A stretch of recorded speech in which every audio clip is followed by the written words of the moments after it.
The world's largest plane maker is facing one of the worst crises in its history. Boeing's money-spinning 737 MAX jet has been grounded worldwide since March after 2 deadly crashes within 5 months. Deliveries have since dropped off and costs have been rising sky high.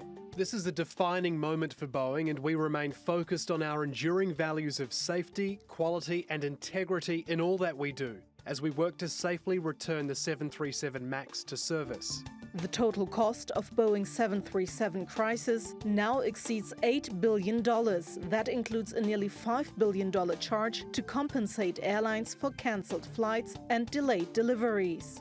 That's led to the company's biggest quarterly loss ever of nearly $3 billion in the second quarter, compared with a profit of more than $2 billion a year earlier. At the same time, sales have slipped 35% to nearly $16 billion. Commercial airplane deliveries fell by more than half to 90 airplanes as deliveries of the mass-produced 737 MAX are completely halted. Production continues at a slower pace. Ultimately, it's the heavy price Boeing is paying for its own failure. The company didn't address a problem linked to flight handling systems that led to crashes in Indonesia and Ethiopia that killed 346 people. It says it will donate $100 million to families of the victims. But they say that's not enough. Boeing should not be allowed to act like a mere investment company, extracting wealth to supercharge shareholder returns at the expense of safety and quality. Their leadership should change in favor of engineering safety focus.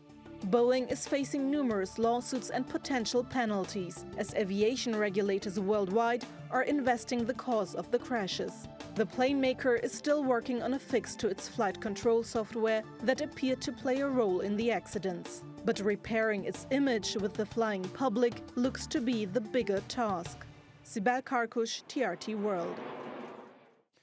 Let's get more on Boeing's troubles now with Heinrich Grossbongardt in Vienna. He's Managing Director of Expairtise Communications, an aviation industry consultancy company. Welcome back to Money Talks, Heinrich. Well, many analysts had predicted that Boeing would take a hit over the 737 MAX crisis, but did you anticipate that it would be its worst quarterly loss in its history?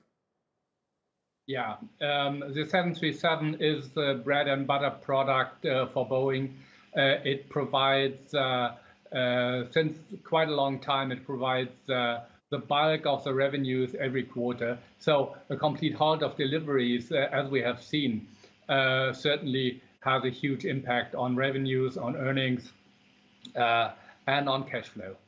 Now, do you think that this is the worst that Boeing will get in terms of results, or could things get even worse in the next quarter?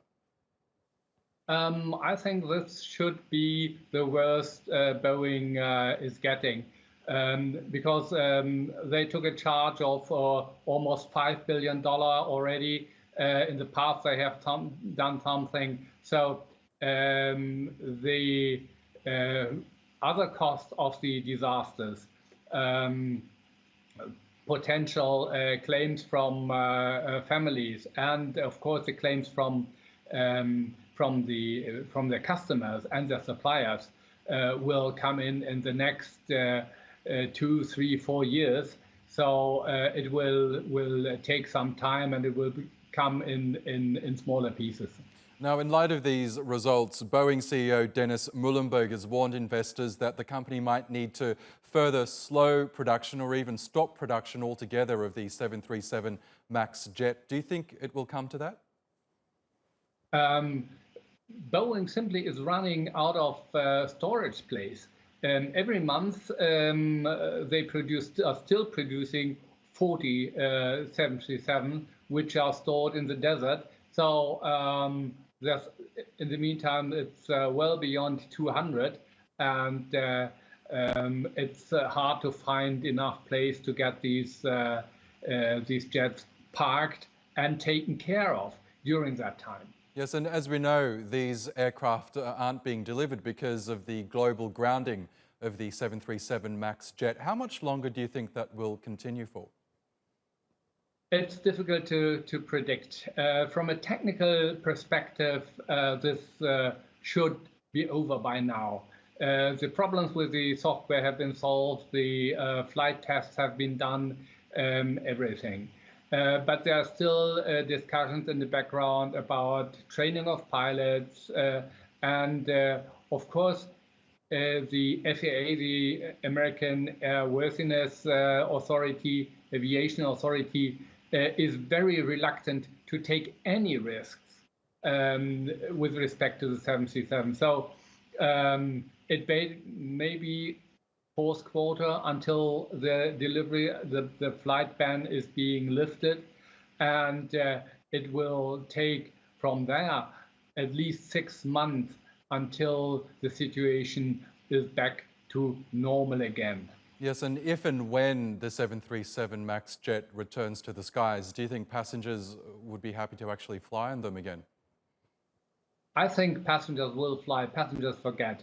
The biggest problem Boeing, and not only Boeing, has in the wake of these two disasters, it is the loss of trust between the airplane manufacturers and the aviation authorities. And that is something that will impact Boeing and Airbus and the certification process of aircraft to come in the coming years. Yeah, so still many variables to be ironed out. Heinrich Grossbongardt in Vienna, thank you for your time as always.